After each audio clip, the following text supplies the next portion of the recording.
Mga par, ito na. Bali, may tip pa tayo kay Bossing. Naik, Cavite, papuntang Marikina. So, ito mga par is Taguig.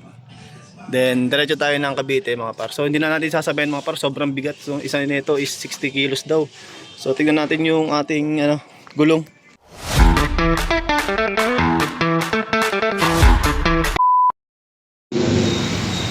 So yun mga par, sasakyan na natin papuntang Taguig mga par. First booking tayo mga par, no? So mga Frozen to mga par.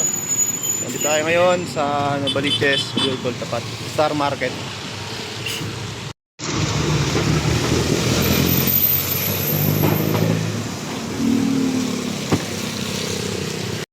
So yun mga par, andito na tayo. Bali na pick up na natin mga par, no? So deliver natin Taguig. Ang presyo nito is 463. So as usual pooling to mga par, no? So ilang kilo to rin to mga to is 22 kilos. So piraso yan mga par, 1, 2, 3, 4, 5, 6, 7, 8 na karton, no? So ngayon diretso na tayo muna doon sa ating tambayan. Then agabang tayo ng ating mga kasabay. Ngayon mga par, nandito tayo ngayon sa ating tambayan, no? Dito yan sa may SNR, dito sa may Novaliches. Ayan, no? Tapat ng LTO Novaliches, no? So yung mga par, nakakuha na tayo ng unang ating booking. Ito, nakuha na natin yung pick up papunta ng Taguig to mga par. So antay pa tayo ng kasabay mga par. So kasi 463 lang siya. Then pooling. So antayin natin yung mga kasabay mga par. So nandito tayo ngayon sa tambayan natin. So ito yung tambayan talaga na legendary tambayan ng mga lalamog dati, no? Kami mga way back 2018 mga par. So dito kami lahat mga par. Sobrang dami ng booking dito. Hindi na uubos ang booking dito mga par.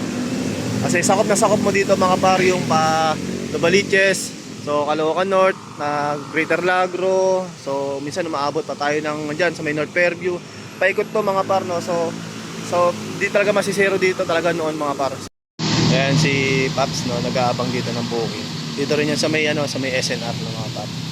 So ayan, bali nakausap ko siya kanina mga par. Nakakuha na raw siya ng booking aso bubble wrap, no. Pina-cancel niya mga par. Yung tatay yan mga par. So ayan, o, tayo rin naghihintay dito. So hindi lang to mga para, hindi lang siya kuwanan ng mga booking, no, pahingahan din siya mga par. So baka kung napapagod ka muna magbiyahe, pwede kang huminto saglit or ka. So wala naman nakalagay dito na no parking, no.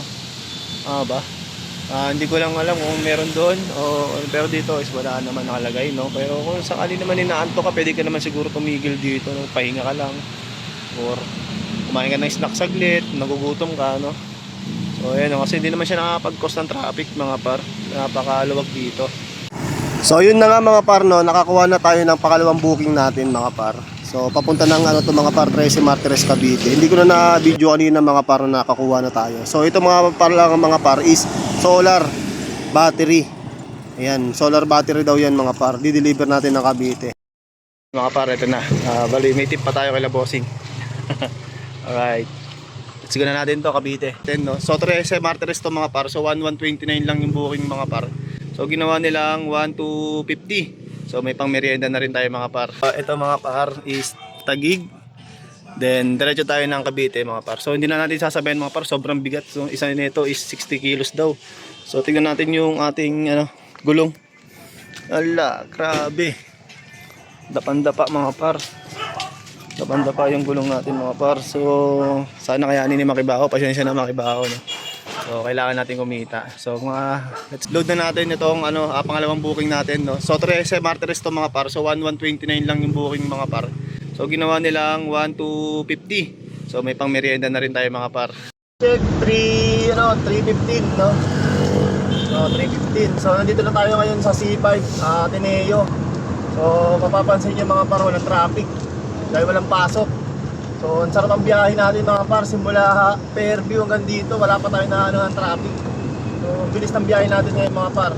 So di tayo nagkamali ng kuha ng booking ngayon na papunta tayo ng Taguig at Cavite. So syempre malaking bagay yung less traffic, no. So yun mga par, na tayo, no. Pa Taguig na. So dito tayo sa may flyover. So ayun, no, wala pa rin ka-traffic mga par. Yung pabalik mga par, yun ang traffic, no. So ayun mga par, binababa na nga natin dito sa unating drop off yung kanilang nagpapadala. So mga par, kanina habang bumabiyahe nga kami, sobra akong naawa sa sasakyan namin kay Makibao. Nandito tayo sa drop-off natin. Sobrang dito sa bigat Taguig, pala ng dala sa namin, no? So yun, may frozen, tapos may solar battery pa, mga par. So parang mga par, hindi ako naniniwala 60 kilos lang yung isang solar battery, no? Parang ang bigat niya, mga par, parang nasa 100 kilo mahigit. So plus mo pa tong ilang karton ng frozen, no? So kaya ang laking tuwa ko nung naka-drop off na kami dito nga sa Taguig, no? Kaya medyo yung biyahe namin na Cavite, medyo kalmado na lang kahit paano. Pero ramdam ko pa rin yung bigat. Sa time na to mga para yung pagtapos namin may deliver to, no, nagantay pa kami ng ilang minuto para makakakuha kami ng booking. Papunta ng ng Cavite, no, para may kasabay. Kaso wala talaga.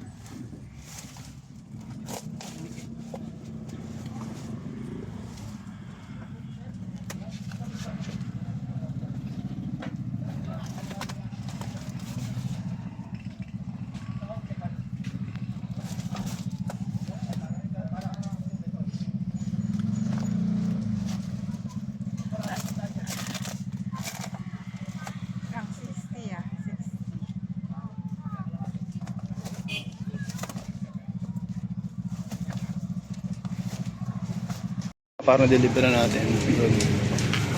So ayun na, next drop off na tayo mga par. So Cavite tayo mga par.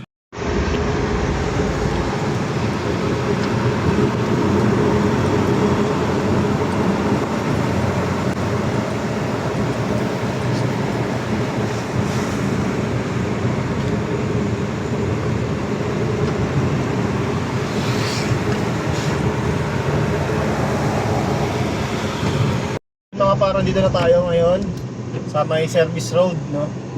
Dito tayo dadaan mga par sa may likod ng airport. Dito tayo sa may C5 extension. So labas natin Sukat, no? SM Sukat. So dire-diretso na rin tayo doon mga par. So siyempre Las Piñas daanan natin. So yung mga par, update ko kayo mga par, yung huli nating drop off, no, sa may 13 Martires. Doon na ako magbibideo mga par. So, yun na kayo na, drop off naman natin kanina yung Taguig. So, tip si customer kahit pa paano ng 40 pesos. Pwede na pang soft drinks. Diba? So, yun lang mga par, update ako sa inyo mga par.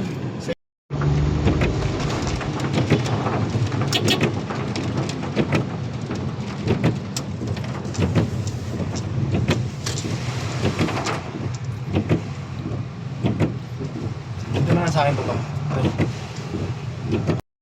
So yun mga para, dito na tayo ngayon sa Las Piñas. So dito pa sa Pote, no? Pa sa Pote tayo. So mga par, nabutan tayo rito ng napakalakas ng ulan.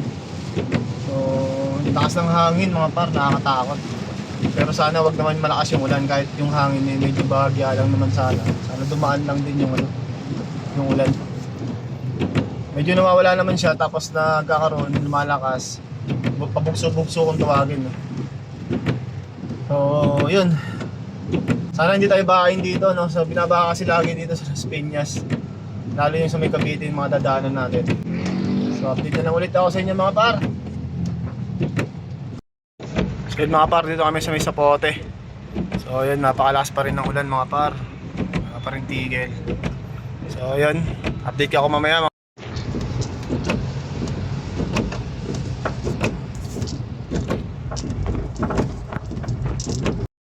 So yun mga par, medyo malapit na tayo, no? 7 kilometers na lang. So dito tayo pinagdaan nila ng Google Map. Dito sa may gubat-gubat na to. Ayun nga mga par, kahit nila Google Map na to eh. Pinagdaan ako dito. Buti medyo maliwaliwanag pa. In 150 meters, turn left onto Tanza, Trece Martires Road. Kaso masikip yung daanan. Yan par, malapit na tayo. So mga 6.5. So yun mga par, no, sa mga oras na to mga par, is na Turn dito na left tayo onto Tanza, Trece Martires Road. Ng 13 Martires, no. So yung time na to mga par is 7:30 na ata o 8 mag-8 ganun. Yun, as usual mga par, na in-expect ko walang katulong si sir dito. So ngayon nga nagpatulong siya sa akin para magbuhat ng solar battery. Continue on Tanza, Trece Martires Road for 6 kilometers. Ramdam na ramdam mo yung buhat mga par.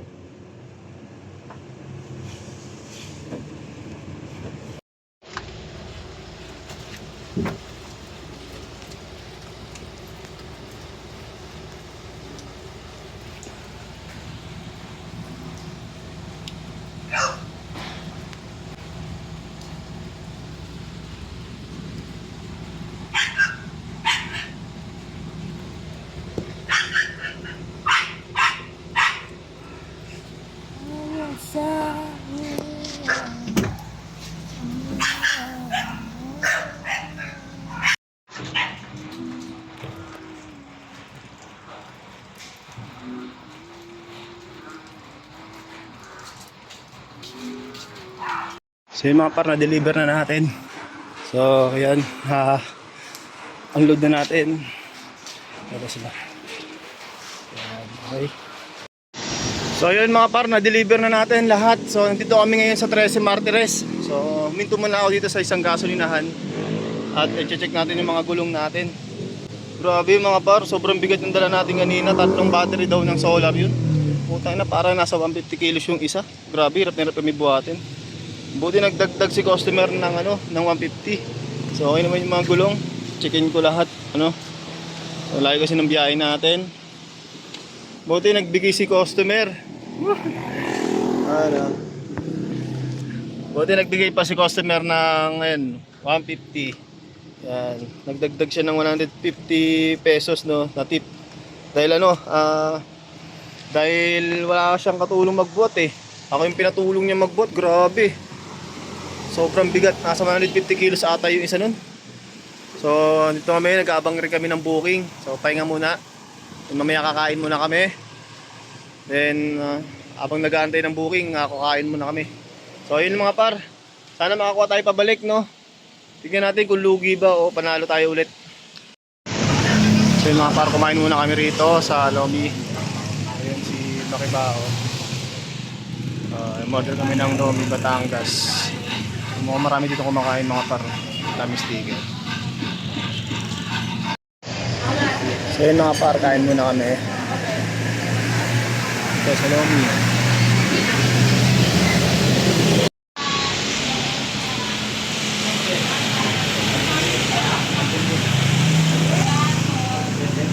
Usok mga par. Kami na siguro dito kumain mga par. Dami sticker. Kung nakakain kayo mga par, Lomi dito lang. Yung Lomi nila rito mga par.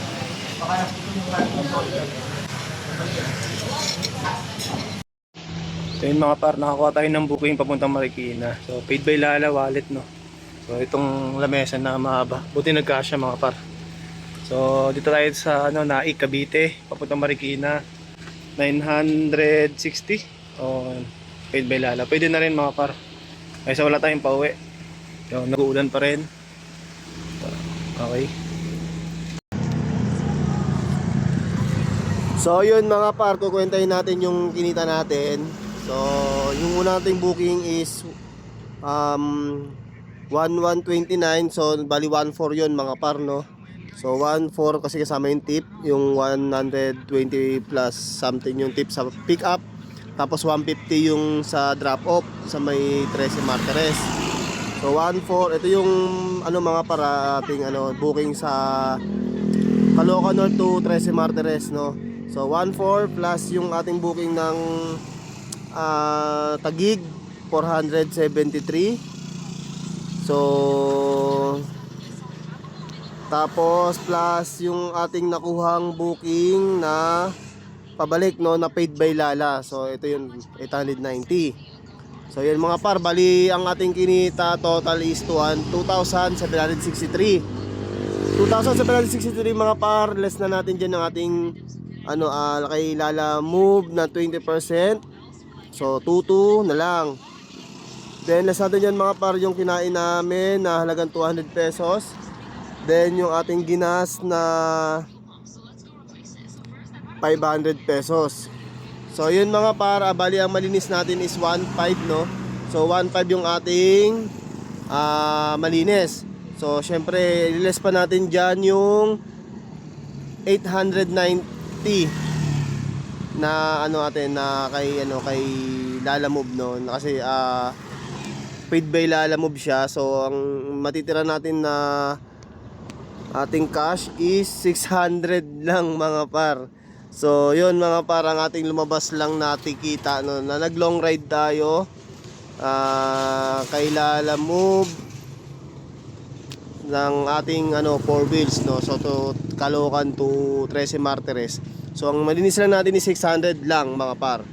Pero mga par is yung 890 na yan mga par, malinis naman na yan par, at magagamit ko naman yan. At nagamit ko naman yan para sa susunod na pagbiyahe Ganun din yun mga par naman din. Kasi hindi ka na magta-top up.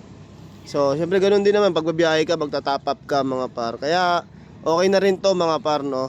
So 620